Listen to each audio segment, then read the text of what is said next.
is probably not the color you would expect to have some sort of weird, wild backstory. It's everywhere, whether you like it or not, from Barbie to that pink bubblegum antibiotic we used to love as kids. By and large, pink is a renowned girly pop pigment. But what about drunk tank pink? Turns out the solution to calming the inebriated is a splash of paint in about 15 minutes. Exposure to the color has said to decrease hostile, violent, or aggressive behavior. So why not test this theory on the pre-existing collection of misbehaved miscreants? Ethics aside, of course. Color psychology has been a thing as long as people have existed, from the Egyptians believing that blue was the color of the gods to the Greeks indicating red as a warning. My favorite part of studying graphic design was actually the color psychology, which probably should have clued me into the fact that I didn't actually enjoy graphic design. In the 1960s, Alexander Strauss did extensive research on how color relates to emotion. He largely worked with the Naval Correctional Facility in Seattle, eventually using the two directors as the namesake for Baker Miller pink. Inspired by Max Lusher's own studies, believing color preference had an effect on or gave clues to one's personality, Strauss found exposure to an 18 by 24 inch card painted in Baker Miller pink appeared to influence muscle strength, either making the viewer weaker or stronger, and finding some detectable cardiovascular changes. Tests continued in 1978, where entire cells were painted drunk tank pink, and even sports teams started saturating their opponent's locker room with drunk tank pink. Strauss's control for the experiment involved exposing the same people to a dark shade of blue. Personally, I don't think that's enough of a control, but I'm not a scientist. Allegedly, Strauss even experimented on himself, as all great scientists must do,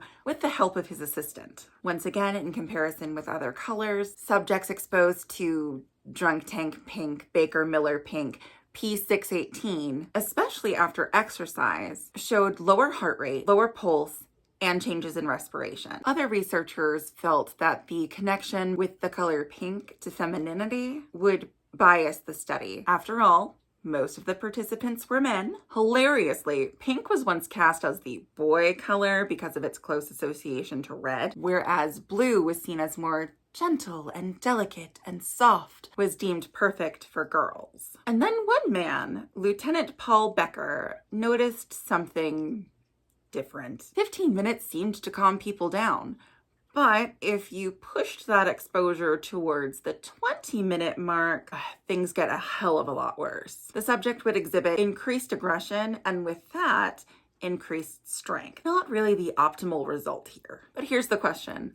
Does Baker Miller pink actually have a significant influence?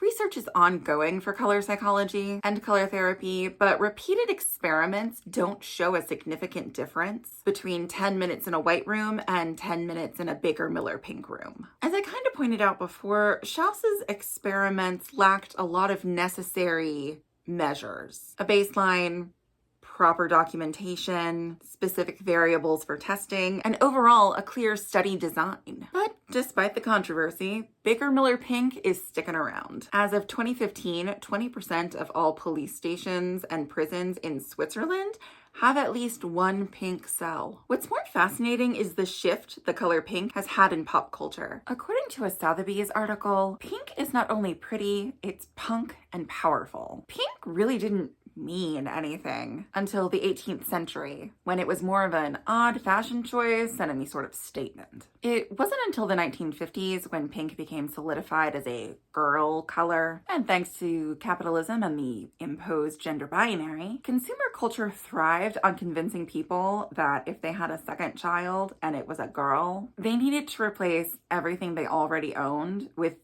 the same item in an appropriate color. But also, thanks to post-war ideology, women began seeking a life outside of housemaking. Things like washing machines would be sold in pink, which might be a pain in the butt chore today, but were a time and labor-saving device, allowing women more independence. So pink shifted to a color of empowerment. Today, pink is still fairly controversial, from Pretty Pretty Princess and My Little Pony to a color of weaponized femininity. I'm currently 3 years into my own pink era, once a repulsive thought, now a re-examined relationship and my color of choice. For a hot minute there, I actually thought I'd accidentally chosen Baker Miller pink as my like brand color. I didn't, but that would have been hilarious. If you're interested in more color theory, check out Vivian Steele's book, Pink, The History of a Punk, Pretty, and Powerful Color, or Adam Alter's Drunk Tank Pink and Other Unexpected Forces That Shape How We Think, Feel, and Behave. I have not yet read either of those books, but they are definitely on my list. So tell me, how does this color make you feel? Thank you so much for hanging out with me today, and as a bonus, I'm going to tell you a little secret. It's currently 7:25 on February 3rd, and I have literally spent the entire day procrastinating on this video, and it took me all of 30 minutes to finish researching and typing up my script, and another 20 minutes just to sit here and record. I don't know.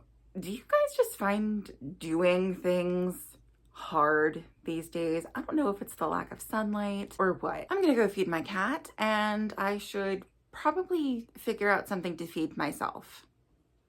Okay, bye.